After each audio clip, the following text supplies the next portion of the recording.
Welcome back. It's still Morning Rush on Metro Television.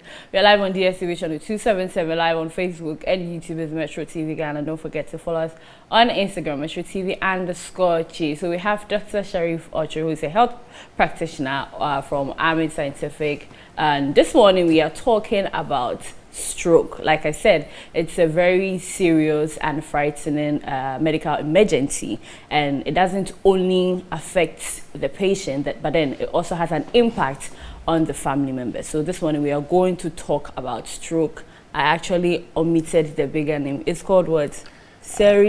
Yes. Cerebrovascular accident, CVA. Okay. Yes. Okay. It's as simple as that. I don't know why I crack girls, couldn't mention it.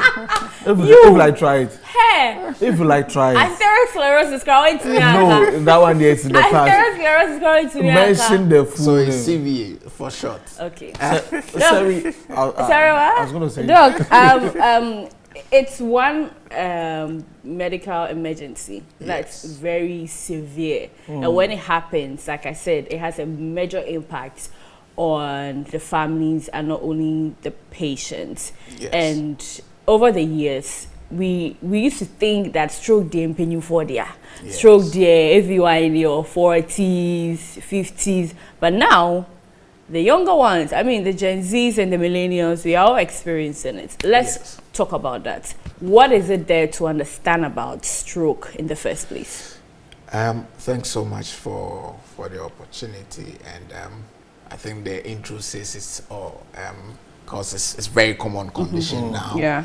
And it's very alarming, because just yesterday we had a case like that, a young man who unfortunately stays alone and had the accident, attack overnight, and throughout the night to the next morning at around 11 a.m. until the neighbors realized that this man is still in the room and they are not hearing anything. They went in there and this man has suffered stroke. Oh. So it is very, very worrying situation. And if you look at the rate at which people, the young ones, the aged, everyone is having the condition, it's very alarming. And stroke actually happens when blood supply to the brain cells is interrupted. So anything that will cause a blockade or interruption of blood supply to the brain will cause stroke. And because the brain cells is made in such a way that it doesn't really save energy. So it needs constant blood supply. So it needs constant, every second, every minute, there should be blood, perfusions to the brain cells. So anything that will cause interruption to the blood that is moving to the brain cells will cause the brain cells to die. And we all know the brain is the center of the central nervous system. So it controls everything that we do. So, for example, if there's interruption of blood supply to, let's say, the left side of the brain, and the brain cell starts to die off, then you're automatically going to have the effects at the right side of the body. That is why, and the brain has so many centers, the speech centers, the sides, the motor nerves, and all those things. So that is why you see people who suffer stroke and they can't speak. People who suffer stroke and they can't remember anything. People who suffer stroke, and some people, even their sights are affected. So it depends on which center within the brain that is affected. You understand? And with this, interruption that we are talking about, blood not moving, it happens in two ways. First is when there's a blockade, what we call ischemic stroke. So when you see the picture on your screen, always we talk about fats, cholesterol, and all those things. So this is what actually happens within the blood vessels. You understand? So that yellow substance that we see there is fat that has been deposited within the artery and is building up. So now, when you look at this picture, it is actually closing up the lumen, the spaces within the arteries. And this is what goes on. At some points, it might even close up and blood cannot even move.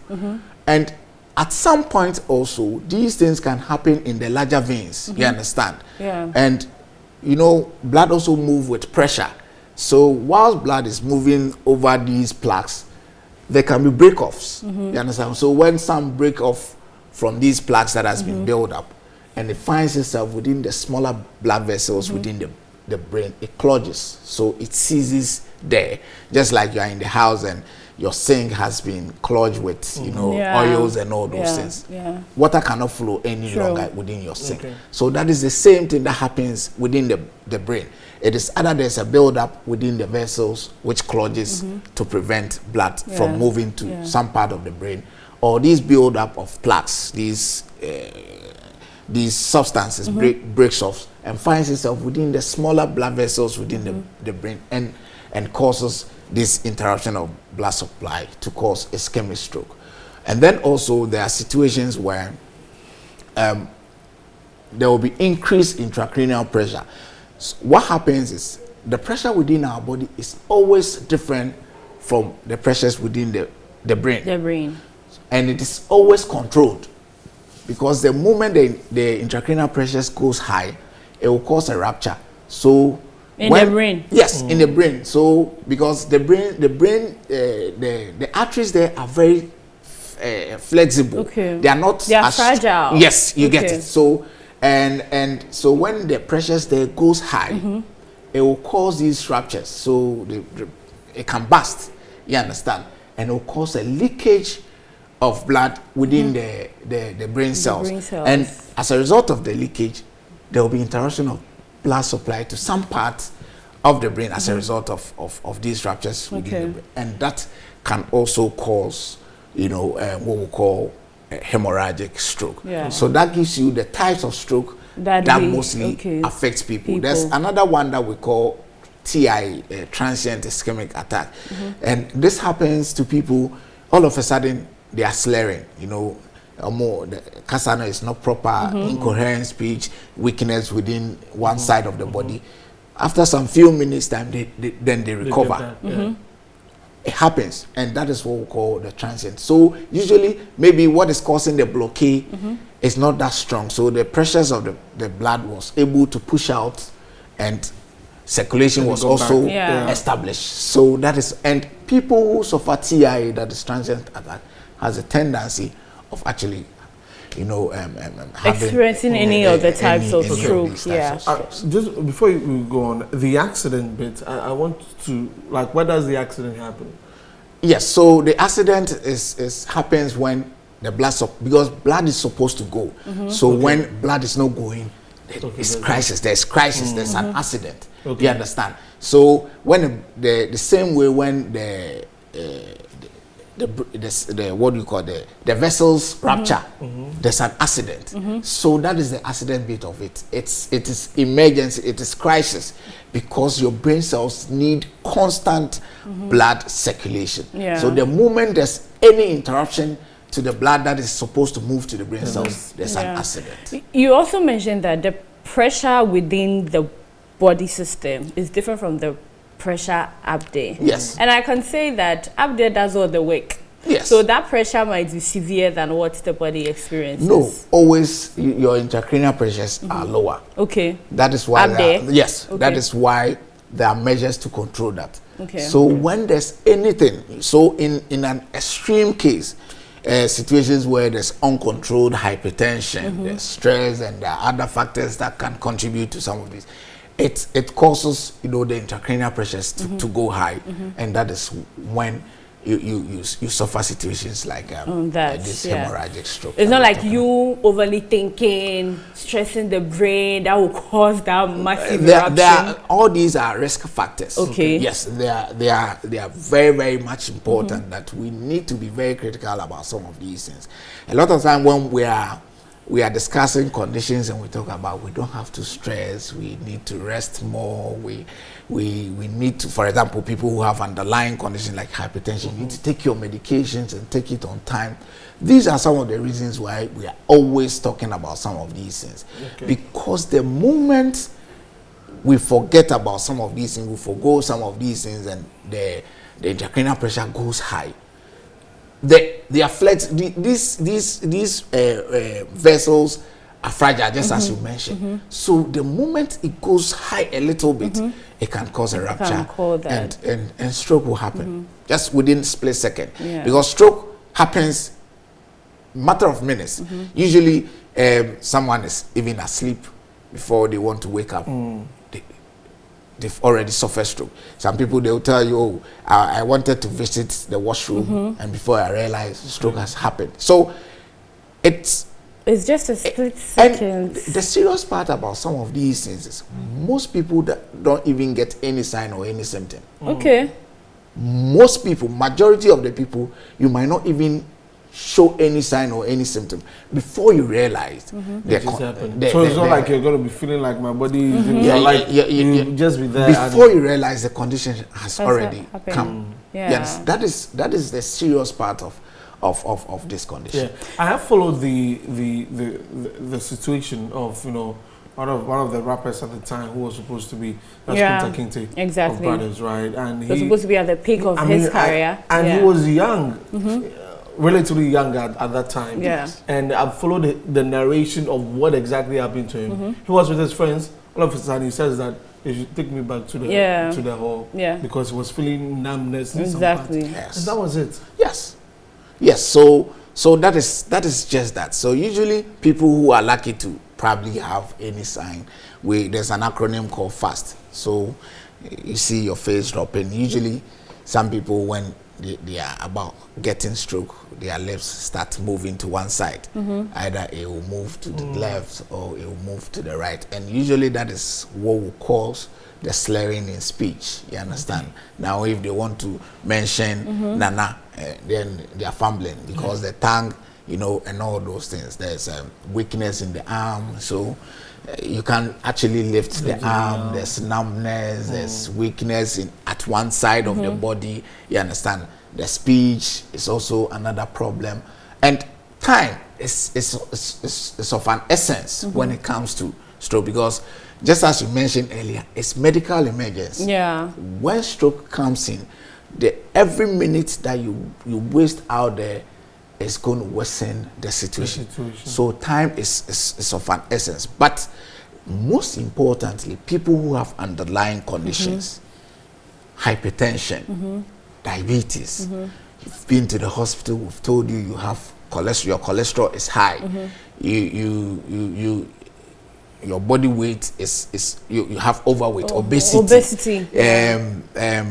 You are drinking excess alcohol, you are taking excessive, smoking.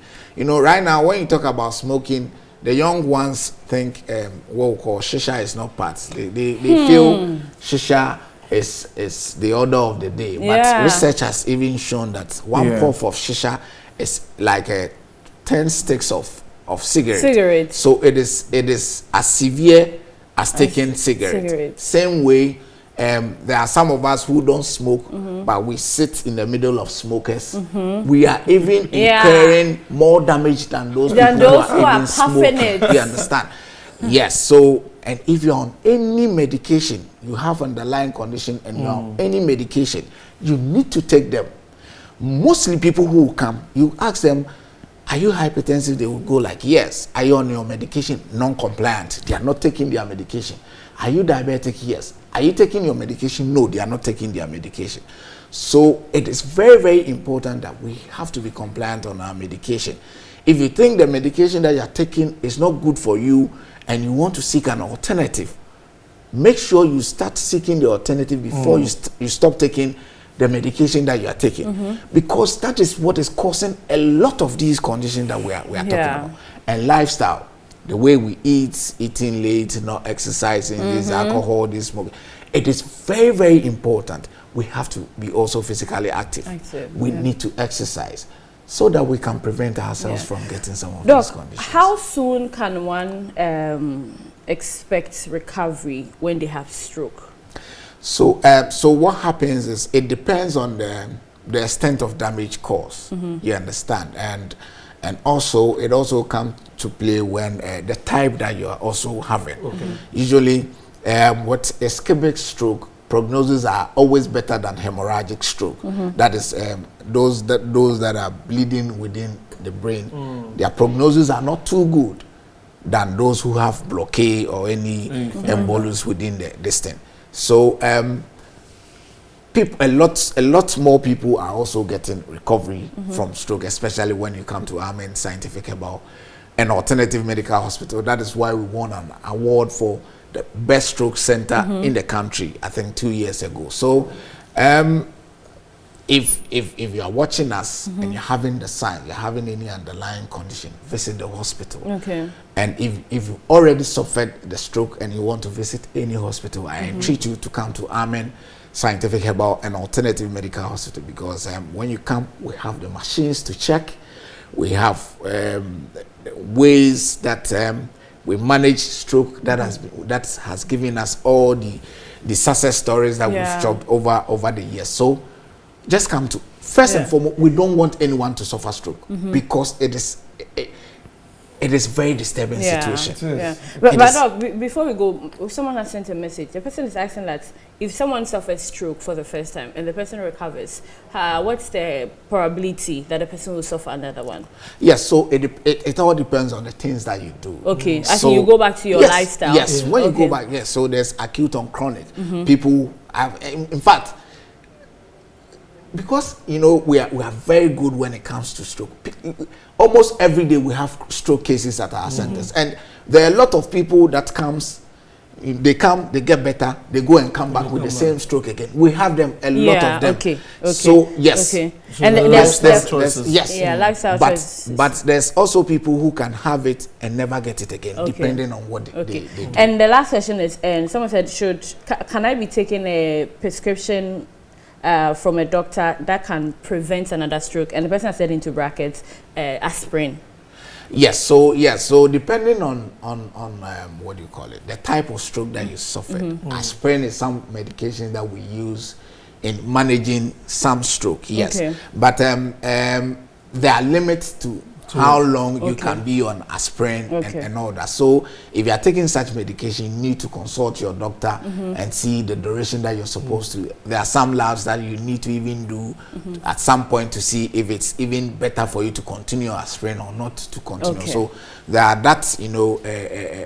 modalities that we look out for in management and in taking some of these medications. All right, so when it gets to things, so that's where you get to have a self introspection, think about your life and the things that you've been doing. And for those of us who need to exercise and eat well and all of those things, very important.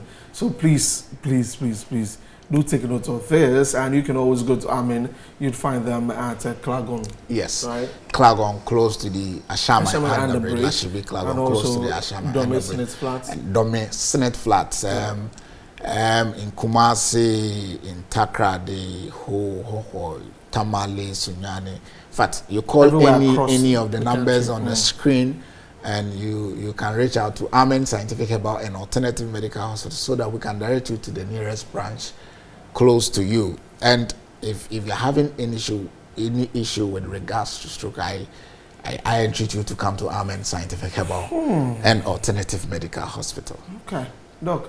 Good morning. Good morning. You know what? The doctor said, so I was thinking a lot.